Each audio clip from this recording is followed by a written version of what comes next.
Bionicle Adventures 8 Challenge of the Hordika. Written by Greg Varsity. Reading by Shadowcaber.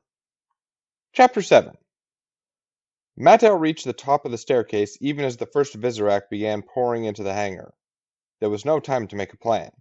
Instead, the Toa Hordika launched air spinner after air spinner, summoning hurricane winds to blow the spider creatures away. At the first opportunity, he wrenched the door shut and shoved a pipe through the handles to bar it. The Visorak immediately began pounding on the other side, denting the metal of the hatch. Somewhere, another window shattered. Mattel looked down and could not see Iruni. This is very dark bad, he thought. Too many open ways to keep closed. We will never keep the Visorak out. Mattel! Help! The voice did not belong to the Rahaga. It was Nokama. Mattel, let me in! Please! The Toa Hordika raced down the stairs. The pleading voice was coming from the other side of the main doors. Nokama and Gaaki would be trapped out there among the Visorak. Hang on, Nokama! I will let you in! He shouted, already pulling apart the barricade Iruni had erected. Hurry! They're everywhere! Her words were cut off by a scream. Mattel was about to push aside the last pile of debris when Iruni slammed into him, knocking him off his feet. Though small, the Rahaga's strength was surprising as he managed to pin down the Toa Hordika. Don't open that door, Iruni shouted. But Nokama! Mattel! Please! They're killing us! Nokama pleaded from outside. That's not Nokama, said Iruni. It's a trick. If you open that door, we're as good as dead. Mattel! What are you waiting for? Nokama's words pierced Mattel's heart. She was a friend, and at times he wished she could be more than that.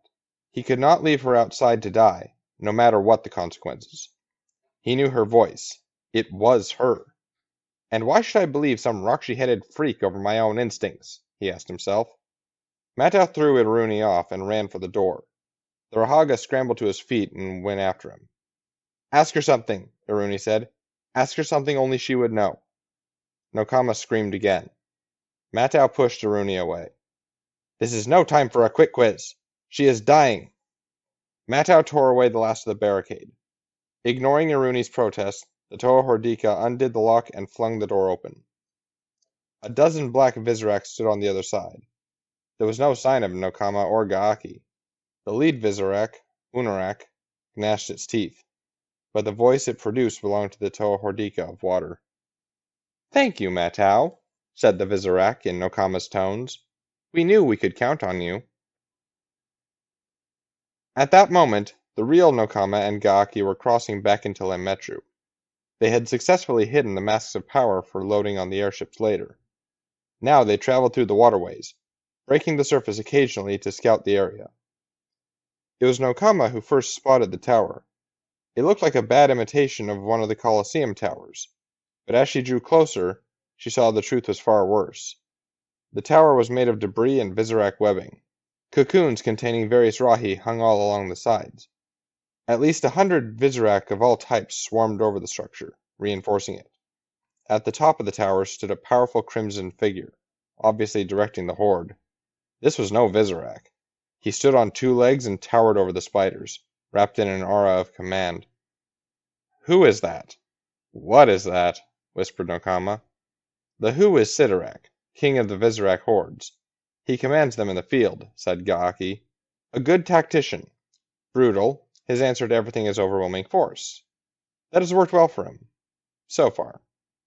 And that tower? I am no expert on Lemmetru, but that wasn't there before. The Visorak build them as bases, the Rahaga answered, staging areas for attacks. My guess is they know Mattel and Iruni are here. They are planning a devastating strike to capture them both. This is a disaster, said Nokama. No, replied Gaaki. This is an opportunity. You must learn to know the difference, Nokama. Nuju and Kulis spotted the tower as well, from high above. Nuju immediately began urging his gecko bird down toward a nearby rooftop. Kulis watched him, shaking his head. That's not a very good idea, said the Rahaga. Scouting out the enemy's location and gaining knowledge is always a good idea, said Nuju, as his winged mount dove. I didn't mean that, Kulis yelled after him.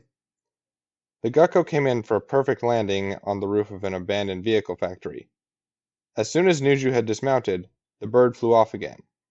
The Toa Hordika looked around for the best vantage point from which to monitor the tower. Before he could find it, 6 Visorak Roporak suddenly appeared around him. "That's what I meant," Coolish shouted from above. "Invisibility. I really hate that." "Are you sure this is a good idea?" Onawa asked for the 4th time. Kraka had led him to the edge of a massive hole in the center of Tom Metru. Onawa had never seen the spot before, but Nokama and Mato had told him what had happened here. While searching for the missing Toa Likan, they and Vakama had encountered a rampaging monster called Tatorak.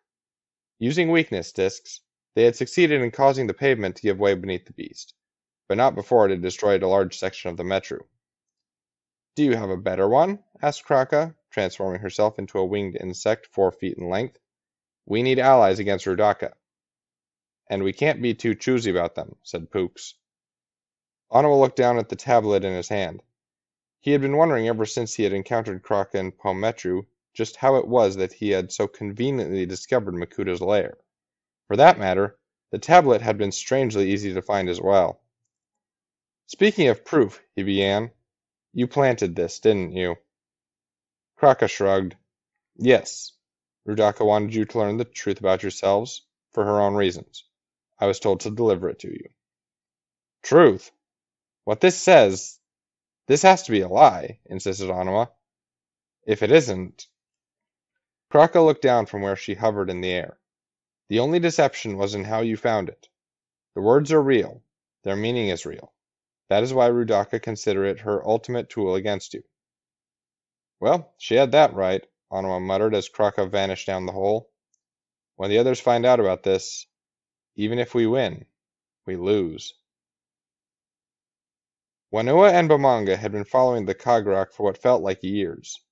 At one point, a noise to the right distracted the Toa Hordika, and he almost lost sight of their quarry. Had Bomanga not grabbed his hand and pulled him ahead, Wanua might well have been completely lost in the darkness. "How much further?" he asked. "No way to know," replied the Rahaga. "It may be lost, trying to find a way out. Just like us. And if it can't find an exit, then neither will we," said Bomanga. "Ever." Rudaka sat on Makuta's throne, impatient. Sidorak had left some time ago to oversee operations in Lemetru. By now, he should have returned with at least Mato and Naruni, if not the whole miserable group of Hordika and Rahaga.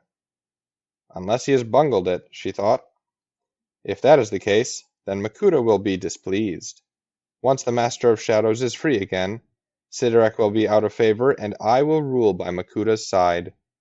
She smiled. Ever since she and Sidorak had turned 6 Toa into wretched, twisted Rahaga, they have been competing with each other for Makuta's favor. So far, neither Sidorak's victories in the field nor Rudaka's subtle schemes had secured either one the role they coveted, command over all of Makuta's lieutenants. She knew that the battle for Metranui might be her last chance to seize power from Sidorak and secure the right to rule by Makuta's side. She was determined to succeed, even if she had to crush the king of the Visorak hordes in the process. Her dreams of destruction were interrupted by the approach of a single Visorak Roporak.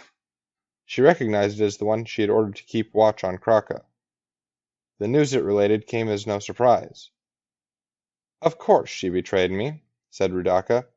"It is just what I would have done. She is not as different from me as she would like to believe." The Roporak continued its report, detailing how Onawa and Kraka had left together, apparently planning to follow the horde to Lemetru. Sidorak had summoned Visorak from all over the city for a strike against the Toa and Rahaga hiding in a Matoran airship hangar.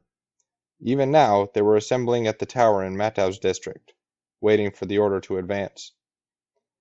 "As usual, Sidorak would topple a building to swat a fireflyer," said Rudaka. "But in this case, he may have blundered onto a plan. The movements of the horde will attract the attention of the other Toa Hordika. They will race to Lemetru to save their friend, like flies hurrying into a web. And you know what happens when something is caught in our web, don't you?" The Roporak nodded. "Go to Lemetru. Find Sidorak," Rudaka ordered. "Tell him to summon a Kagrak and have it open a portal. The time has come to unleash the stalker in the shadows, the Zyvon, once more. The Visorak turned and fled the chamber. As it raced across the webs heading for Lametru, it could not suppress a shudder. In the past, the hordes had done many things that other species might view as monstrous or evil, and they had done them happily. But releasing the Zyvon, for any reason, that was beyond horror, beyond evil. That was madness. It will surely mean the end of the Toa Hordika, thought the Roporak. Let us hope it's not the end of the Visorak as well. End of chapter 7.